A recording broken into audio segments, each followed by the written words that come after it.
Okay, here's my newly discovered launching spot. It's semi-okay for a 60-year-old man with a heart condition and a real heavy kayak. We're gonna try it.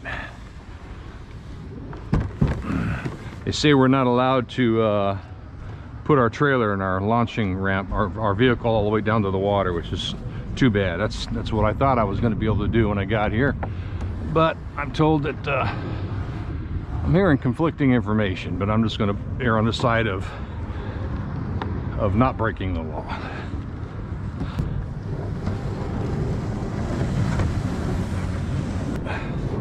All right, here I am. This will save me a lot of pedaling because the ocean's going to be just right out there once I get beyond the jetties.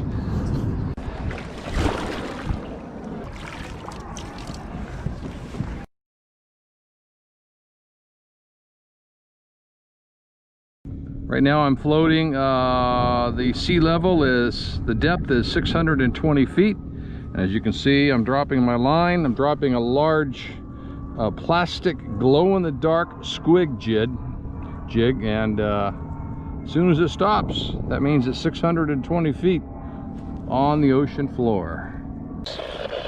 It's a school of dolphins. This is awesome. Look at this, guys. I thought it was a bunch of crazy fish action, and it is, but it's dolphins getting the bait fish. This is cool. That's a lot of dolphins. Look at them all.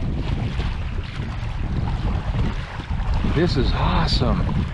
Now, unfortunately, I better stop because they're going to end up getting one of my lures. I'm trolling with 2 lures, and I don't want to catch a dolphin. That would not be cool. Okay. Look at that.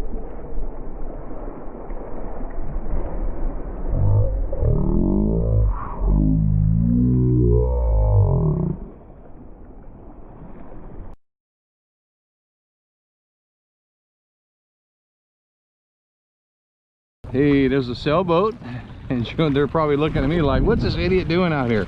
All right, so I was out beyond 600, the depth of sea was beyond 600 feet right now. As you can see, it's 588. I'll take a screenshot of that too while I'm here.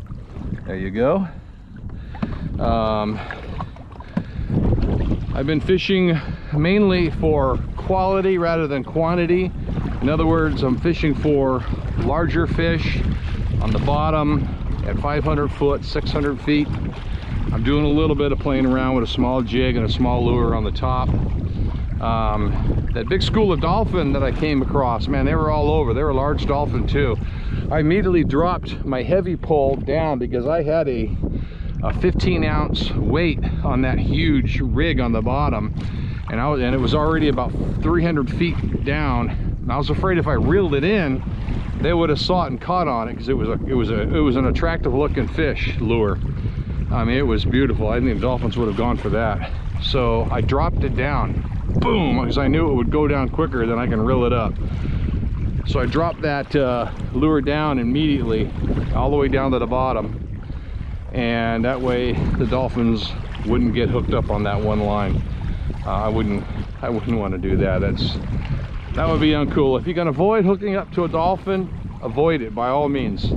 Even if you got to cut your line to prevent it from getting your bait or lure. Unless, of course, if you know you can reel it up, it's close to you, you can get it in the boat, then do it. Another thing is a bird hit on my top bait lure on my lighter pole, and he started taking it, and I thought I was gonna have to reel a bird in because I remember reeling birds in back in my deep sea fishing days, and thankfully the bird let it go. The hook wasn't hooked into his mouth or tongue or his bill. Thankfully he only had it in his beak and he let it go. Otherwise I would have had to reel in a bird from the sky. It was a brown bird. I don't know what kind of bird it was. Seagulls, when you reel them in, when they catch your bait on the top, they can get very, very mean. So those are the things you want to try to avoid if you can, but that's okay. There's north, Way over there is the Newport Beach Pier. Way over there. Let me turn around here. I like this camera on my head. And straight ahead, so that I have navigation on this GPS, so I can, if I get lost, if it was foggy and I got lost, it'd be no problem. It would get me home. Just other boats seeing me, that could be a problem, but I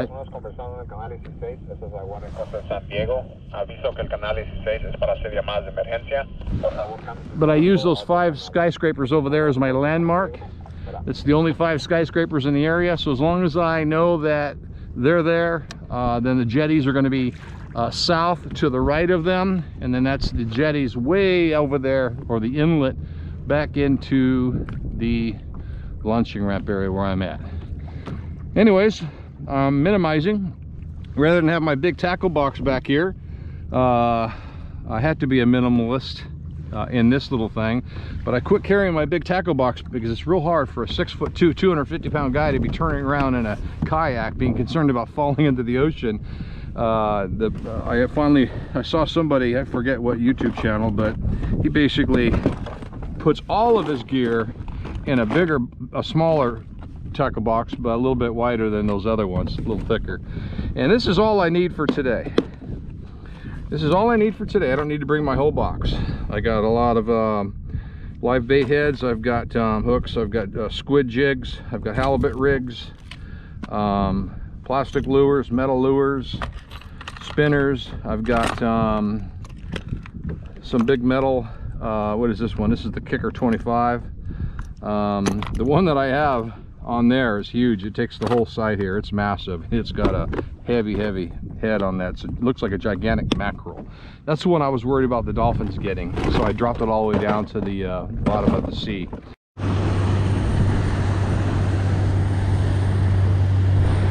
Oh boy, this is gonna be a little tough.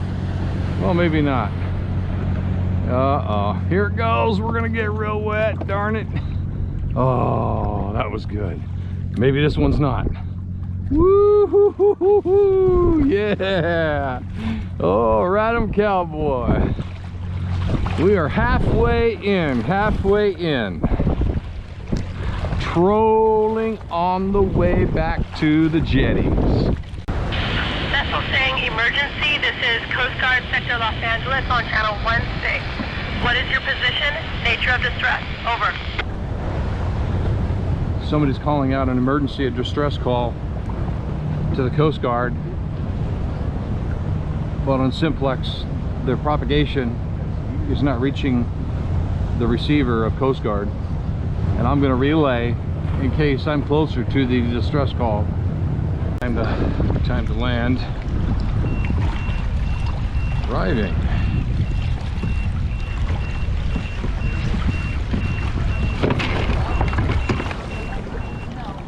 Howdy, everybody. No, one big bite way out there, but I ran into a huge school of dolphin about 5.5 miles beyond the jetties. Oh, nice. And were they all around you? Yes, and I got video of that, so it was worth it. Yeah. There's been a bunch lately. Yeah, they were beautiful. They were big too.